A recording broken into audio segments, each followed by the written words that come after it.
The Trump administration is radically reshaping America and the world around it.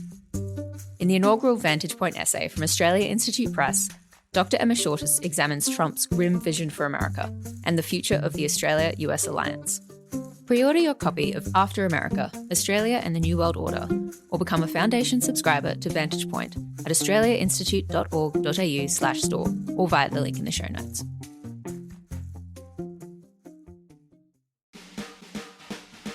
There is no talk about rising inequality. There is no talk about poverty. There is no talk about the massive reforms that we need to make to things like our housing market to ensure that inequality doesn't get embedded generationally. One for mum, one for dad, and one for the country.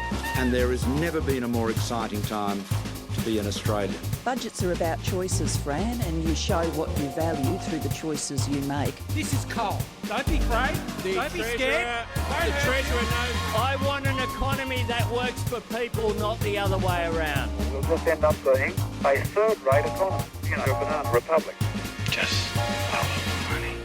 G'day and welcome to Follow the Money, the Australia Institute's podcast that explains economics, politics and policy in plain English. I'm Stephen Long, Senior Fellow and Contributing Editor here at the Australia Institute, and I'm stepping in for regular host Ebony Bennett this week. As I speak, we're about halfway through the federal election campaign in Australia, around about the solstice, if you like, and the polls at the moment are tracking pretty well for Labor and not so well for the coalition, which some of the pundits didn't expect a little while ago.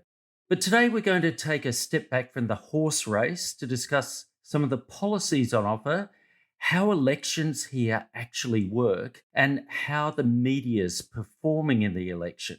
Joining me to pick apart the issues today is Amy Remeikis, the Australia Institute's Chief Political Analyst. G'day, Amy. Hello. And also with us is Bill Browne, our Democracy and Accountability Director. G'day, Bill. Hey, Stephen. We'll start with you, Amy. You've been doing a live blog of the campaign painstakingly, and if you're not checking out that live blog on the Australia Institute website, I would encourage you to do so. It's excellent. So, Amy, what's your top-line take, your top-line impression of the campaign so far?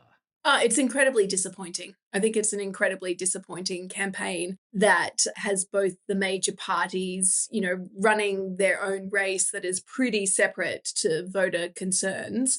The coalition's absolute failure to have any sort of policy detail or alternate vision for Australia has just allowed Labor to pretty much go into cruise control. There's no big debate about the vision for Australia, the future of Australia. There's no big changes. It's a really small target. We're basically just, debating two sides of a very small reflective strip on cost of living and, tax breaks and very small tinkering around the edges of what really calls for massive systemic change and reform. And nobody's talking about that because the major parties have narrowed down the election to the immediate cost of living issue, which of course is an issue. Of course, people are struggling in this economy, but there is no talk about rising inequality. There is no talk about poverty.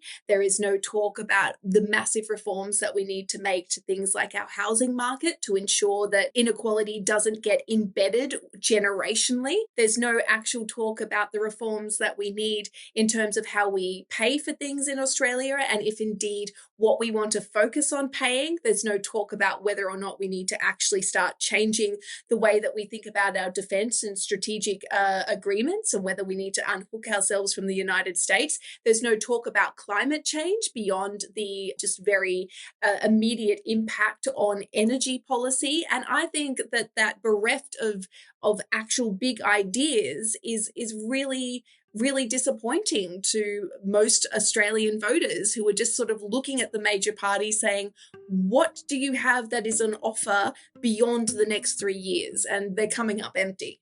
To make sure that people have accessibility for home ownership. To provide support through the tax system to help you service your loan. This is not complicated. As long as house prices are rising faster than wages, you can't catch up. And I'm sorry, but it's a cruel hoax for people to tell you that a tax break here or something or other there is going to help. Well, we'll get to Bill in a sec and talk about the nature of our political system and the opportunities that opens up to vote for candidates beyond the major parties. But you mentioned housing, Amy. Housing has been centre of the campaign agenda this week, with both parties making announcements. But one of the crowning moments was Peter Dutton bringing his son along to a press conference, and his son explaining how difficult it is for him as a 20-year-old to save a deposit for a house. Did that pull at your heartstrings, Amy? This is just a perfect example of just how off the rails these campaigns are, how off the boil of what Australians are actually feeling are. I mean, Peter Dutton rolled out his child to basically say, I get it, parents. I get how hard it is for your kids to get into the housing market. Put aside the fact that most 20-year-olds aren't actually considering getting into the housing market as buyers. They're trying to get into the rental market. If they're trying to get into anything, they're not thinking, I need to buy a house, because at 20, most of us do not have the earning capacity to be able to service a home loan in Australia. So the fact that Peter Dutton's son is like, oh yeah, I'm trying so hard to get into a housing market at 20 shows that he's already thinking differently to how most 20-year-old Australians are thinking. He's in a completely different stratosphere. But he's thinking about building his wealth. Well, yeah, but also not mentioned, sorry, I need a rant here. Also not mentioned is the fact that Peter Dutton, as reported in the Sydney Morning Herald and The Age and others, did about $30 million worth of property transaction across 26 properties over the last few decades.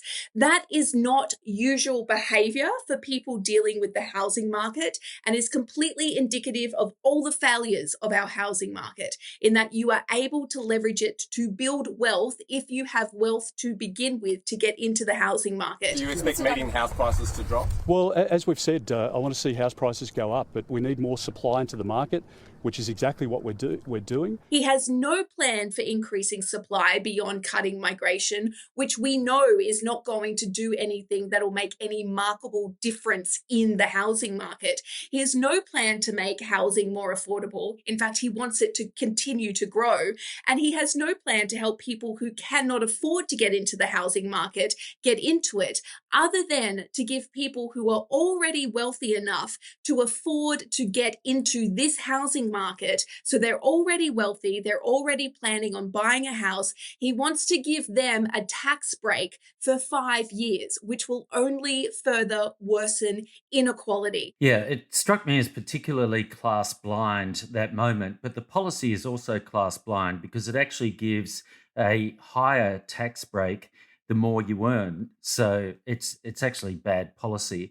Labor's policy has been criticised as well by experts as fueling demand, but at least Labor is talking about building more housing.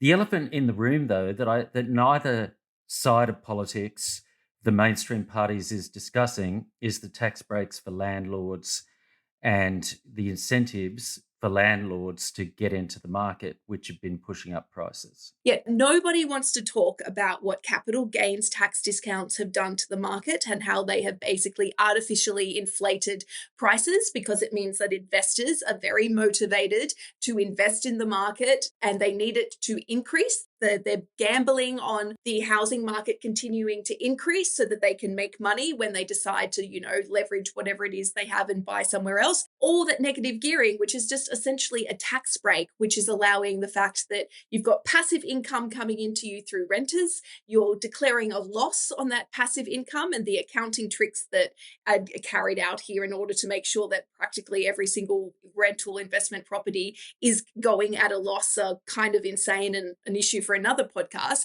And then they're just saying like, oh, you can now get a tax break on that, and you can then leverage that to buy another property that is going to take it out of the market. It is absolutely insane that we cannot have this conversation in Australia without everyone jumping up and down and saying, oh, but what about? No, we need a big systemic change here. We need some sort of circuit breaker, or we're going to reach the point where unless you are among the wealthiest Australians whose parents were among the wealthiest Australians, you will never be able to buy a house, and we will see rents continue to skyrocket. A depressing note. Now, I want to bring Bill in, who's been sitting patiently on the sidelines. Sorry, Bill. Now, Bill, you and the team have been preparing some things during the election that you've called entrees. I love the term. Explain to me what's on the menu. So each day on the Australia Institute's live blog, we've had a new election entree. And the idea is to give people a taste of how Australia's political and electoral system works. It was born from a bit of frustration and a bit of concern. The frustration was watching journalist after journalist speculate about when the election would be, the election timing question, without spending the time talking about what that election would actually decide, how that election would be conducted, what the consequences of the election would be. So what we're trying to do with each entree is to grab the reader's attention with a fun historical fact or a surprising thing that has emerged out of an Australian election, and then use that as a chance to communicate details about how our system works. That's the vegetables that are smuggled underneath. And that's where the concern element comes in, because we've heard from some people that they don't understand, for example, how preferential voting works, how they can cast a vote that doesn't go to waste. And so part of the aim of the entrees is to reassure people about that. So do you want to just briefly take us through that? Because I think it is an interesting, tasty morsel, and also a tasty morsel for us to kind of chew on, that a lot of people don't really understand that your vote isn't wasted in Australia. You can, because of preferential voting. Can you just explain it in very plain English? Yeah, absolutely. So you'll cast 2 votes at the upcoming federal election, one on a green ballot for the House of Representatives, your local member, and one on a white ballot for the Senate, which is electing several representatives for your state or territory. In both cases, though, we have preferential voting. So what you'll do there is number the candidates in order of your support for them. The one you most want to be your local member, put a 1 next to their name, 2 against the one that you'd settle for if you couldn't have the first option, and so on down the list. And in the Senate, very similar, except there is an option to vote above the line for parties or to go below the line and pick individual candidates. At the heart of it is this preferential system that at every stage in the election count, your vote is still there, sitting with the person you most support out of the remaining pool of candidates. I think that's the main thing to keep in mind. And one of the entrees that we've done has been about surprising preferential results. We saw a really interesting example of how preferences work in the seat of Brisbane at the last election, where the Greens candidate, Stephen Bates, was favoured by United Australia Party and One Nation preferences, so both parties of the right, as well as the Animal Justice Party. And when that got him far enough ahead in the count, Labor Party preferences piled in behind him as well. That wasn't organised by any political party, because that's not how preferential voting works. The reality is you're in control of your preferences, and that gives you the ability to customise your choice. You don't have to follow the old canards of left wing, right wing, and so on. Which is also what we found, with One Nation and Labor in some of the state elections there. The theory is that if you're voting One Nation, that your preference will automatically go to the Liberal Party. And in many state elections in Queensland, it's actually gone to Labor, or Labor voters have preferenced One Nation ahead of other parties, on the traditional left-hand sphere. As Bill says, your preferences are entirely your decision. You decide the flow, and you can make them any way that you want to and should. And the last election, we saw a shift towards the election of more independent candidates and some Green candidates. Now, we had a minority government. We've had both sides of politics and quite a few pundits saying, this is a terrible thing. Minority governments are bad for democracy. Is that really a view that we should countenance? The reality is, if a minority government is elected at the next election, that'll be a result of the will of Australian voters. And so I think our starting point has to be to ask, well, why are so many Australians voting for minor parties and independents? They at least must be pretty comfortable with the idea of a power-sharing government, which might be a minority government or a coalition government. And indeed, while minority governments have been fairly rare at the federal level, the last one being in 2010, 2013 with the Gillard Labor government, they're very common at the state and territory level. And they proceed usually without great ruptures or disruption. I mean, we may end up with a majority government. The way the polls are tracking, it's quite possible, even likely now. However, it's always struck me as passing strange that we're presented with this scenario that if the government doesn't have a clear majority in the House of Representatives, then that means it's a terrible situation, it's dysfunctional. Well, the Gillard government proves that you can actually get a power of legislation through. But it's always struck me as passing strange because it's a long time since a government's had a majority in the upper house. So whatever happens, governments have to negotiate on policy somewhere. Is it such a stretch to negotiate on policy in the House of Reps if you're doing it in the Senate? Yeah, it's a very fair point. Except for a narrow window during the end of the Howard government, governments have always had to negotiate with the Senate to get their legislation through. And indeed, getting the legislation right in the House of Representatives might make its passage through the Senate easier. If you've had to work with a minor party in the House, they're not going to turn around and vote differently in the Senate. And while it'll be a bit different with independent crossbenchers, because of course they each speak for themselves and their electorate only, nonetheless, if you've satisfied the community independents in the House of Representatives, that's going to be a pretty powerful argument to take to, for example, Senator David Pocock, if he's re-elected, and say that already some of his concerns and issues have been addressed. So I think that's right. We are actually very used to the idea that politics involves compromise and negotiation. Even in a majority government, even when the Howard government had control over the Senate, he still had to negotiate with Barnaby Joyce, a member of his own political party.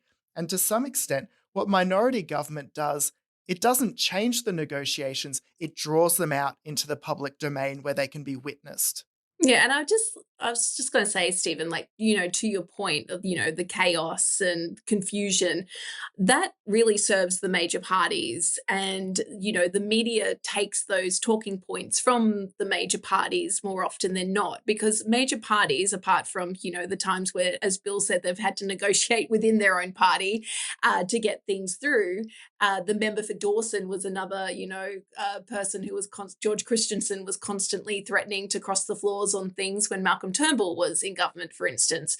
But the major parties, for the most part, don't want to have to negotiate any more than they already do. I mean, Anthony Albanese is talking in this election that he wants a majority in the Senate. And that is because the negotiations in the Senate have been a bit of a headache for him in that he hasn't been able to pass all of the legislation as written as Labor would like through the Senate, because it's either run into problems where they want the Greens and the crossbench would like to go further than Labor would like to go, and Labor is saying, no, that's not what we would like to do. Or when they've been looking for the coalition hasn't given them the bipartisan support, which would mean that their only other option is to go to the crossbench, who want them to go further on issues than Labor is willing to do. So it plays into the major parties' interest to tell people people that there is chaos and confusion. But it actually doesn't change that much about how legislation is passed up through our parliaments already. As Bill has said, it does just bring those negotiations out into the light. We see exactly what is on the table from the beginning of the negotiations, rather than when it becomes a bit of a horse race at the end, where everybody is trying to get those last final votes in the Senate. Well, may we say, God save the Queen. Because nothing will save the Governor-General. The caucus has spoken. I accept the caucus's verdict without qualification and without rancour. The information of the House, I have determined that there will be a ballot for the leadership and deputy leadership of the Labor Party at 4:30 today. In the meantime, take your best shot. There'll be no wrecking, no undermining and no sniping. We also need a new style of leadership in the way we deal with others. Me? Yeah. This is my leader. And I'm ambitious for him. Yeah, good on you. Thanks, ScoMo. And if you look at the great disruptions in Australian politics, well, the dismissal was caused by a major party. The Gillard government was struggled, but it was with Kevin Rudd, a Labor MP, that the great disruption occurred there. And similarly, we can't blame the crossbench for the carousel of prime ministers that we've had over the last decade and a bit. The major parties are perfectly able of creating disruption by themselves. Yeah, this is the first election where Anthony Albanese is going for re-election as Prime Minister since John Howard. We've re-elected a different person leading a political party practically every single election since John Howard. That history, Amy, has made me think that question in the geriatric test of cognition that nurses use when they ask who's the Prime Minister, I always think it's a bit unfair. It definitely was for quite a few years there. But Bill's right, it wasn't the crossbench. I mean, Kevin Rudd was elected. It was Julia Gillard who took Labor to the next election. Kevin Rudd then took them to the election after that and lost to Tony Abbott, but then it was Malcolm Turnbull who took them to the next election, and then it was Scott Morrison, and then Scott Morrison lost when he went for re-election to Anthony Albanese. The dysfunction is well and truly on the record when it comes to the major parties. What they don't like when it comes to negotiating in the parliament is that they don't get the bill through as they want it to go through. That's their biggest issue. The coalition or Labor, their biggest issue is that if they have to negotiate, it's not going through as exactly as they have proclaimed it. That's what they're trying to avoid, and that's when they start talking about chaos and confusion. Bill, if we look back through history, is the presence of independents and minor parties entirely unusual? It's not entirely unusual, no. The share of independents we have at the current time is quite remarkable, and it's a distinctive feature of Australian politics. The Australia Institute looked at similar democracies around the world, and the United States, no independents elected at their last election.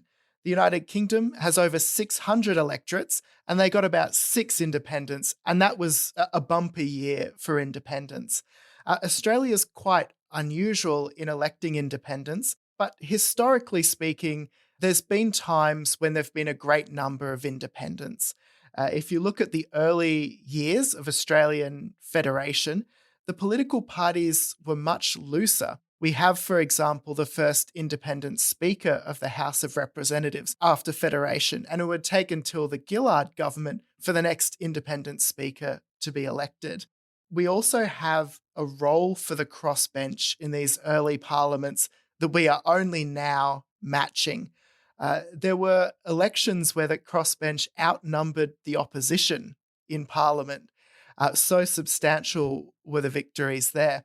Indeed, it's at that point that you see Labor moving from a crossbench party that's trying to negotiate with the government of the day to becoming a major party in its own right. And I think this transition is really interesting because a lot of the logic that motivated the early Australian Labor Party is the same logic we see repeated 100 and something years later among crossbenchers. The idea that you could win concessions from government, that you could hold a government to account while representing a distinct constituency. You can find out more of these fun facts with these appetizers, these entrees that Bill and his team has prepared, and you can find that on the Australia Institute website. Well worth a look.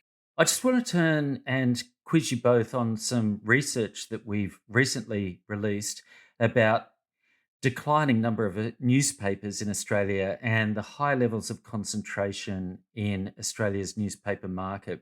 Now, one of the things that showed was that we've seen a mass extinction of newspapers in kind of regional Australia and outer metropolitan areas where we're told the election's going to be decided. How much of a concern is that to you, Bill? I think that the decline in journalism jobs, the decline in the media industry is of serious concern for Australian democracy. Voters want to make an informed choice at an election, but if they can't find information about local candidates, if they don't have journalists investigating local issues, that becomes a lot harder. There is, of course, the national reporting, and increasingly internet is filling some of a gap here.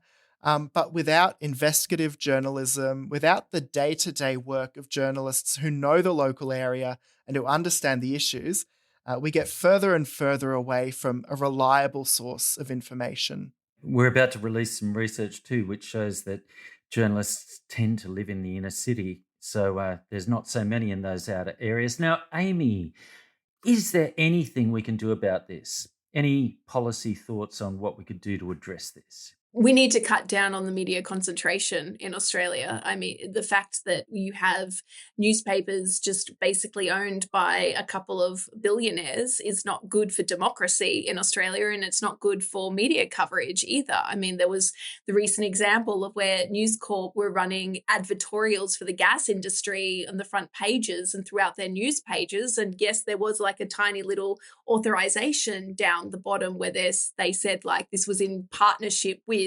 But if you are reading a newspaper and you're looking at a front page story, you don't necessarily go and look for the authorization. And I think that is one of the big issues that comes down to is the ownership of our media in Australia is only a handful of people, and they tend to have vested interests.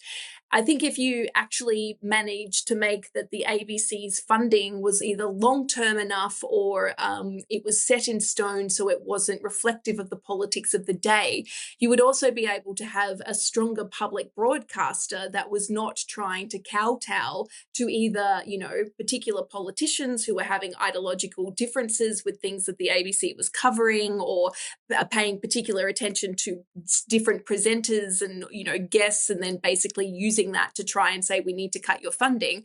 And it would also cut down on the ability for News Corp to target them in that same way, to basically just say, can you believe that the government is funding this? Because you need to take the politics out of the funding for the ABC, because otherwise you get what we're getting now, which is an ABC that's trying to respond to, potential for coalition attacks, potential for News Corp attacks, and you have terrible decisions being made either in coverage or in the example of Antoinette Lattouf, where, somebody is just magically taken off air because there has been complaints. And the wider issue is like, this could become an issue that will impact our funding. So there are a couple of things that we could do there, but I think we also need to recognize that media is changing. What people consider to be media is changing. Social media, content creators, influencers, and new media are playing more and more roles in our media space. And instead of just pushing against it, which is what a lot of legacy media is doing, they actually need to just work with how this disruption is going to change the industry. So if you're worried about the information that's going out there, okay, sure. But we could also look at legacy media. We could look at Sky. We could look at Talkback. We could look at, 2GB. We could look at the Daily Mail and some of the information that they're pumping out and say, well, is this actually true?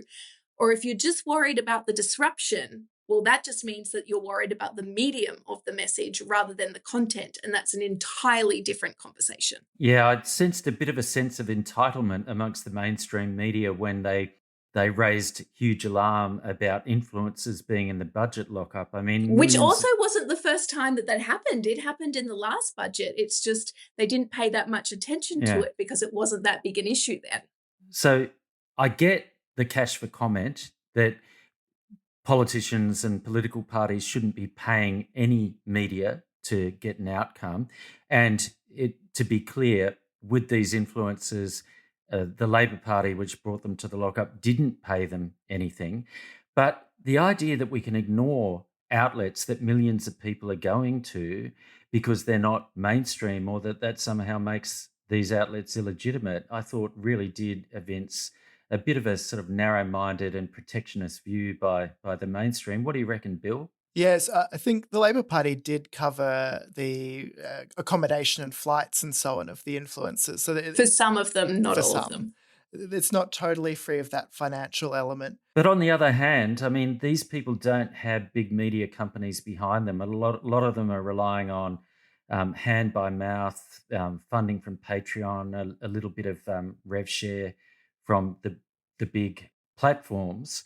So, and also, Stephen, as you would know, like there are times when politicians are going to a particular area, or they want to, do a tour of something where they say, hey, we've got a couple of extra spots on the plane. Would, XYZ media outlets like to join us on that? And that, isn't politicians paying to have media outlets there, but they are also helping them with their transport to go and cover something that the politician wants them to cover. Yeah, I've seen front page stories in the Financial Review, which have a little declaration at the end of them that the journalists went to a conference that was, with accommodation provided by the gas industry, for example.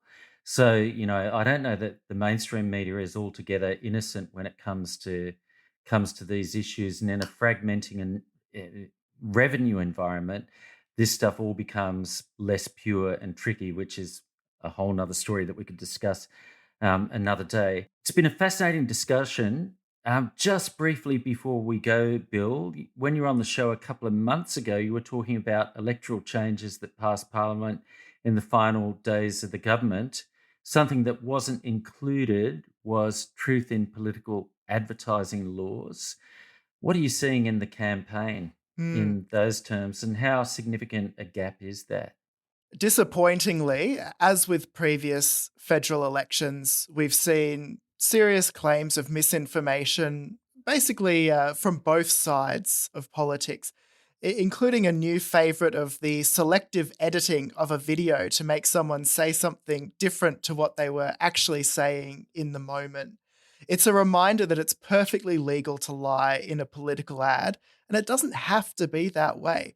South Australia's had working truth in political advertising laws for 40 years, and at the end of last year, the Albanese government put forward a bill that would have given us truth in political advertising laws and protections against artificial intelligence deepfakes if they'd only prioritised it. Instead, as we know, they did that deal with the Liberal Party to limit the ability of independent candidates to run and fundraise. That'll come into effect in 2026, instead of pursuing truth in political advertising laws. It ties us back quite neatly to influencers because it's recently become an issue on TikTok and Instagram. Influencers talking about Australia's lack of truth in political advertising laws after they themselves have been victims of this kind of misinformation. Well, that does square the circle for us, Bill. Appreciate that. It's been fantastic to chat with both of you, and we'll have another edition coming up soon. I hope everyone's enjoyed listening to this one. More enjoyable than following the campaign, I can tell you that. Stick with it, Amy. Not too long, and you're doing a great job.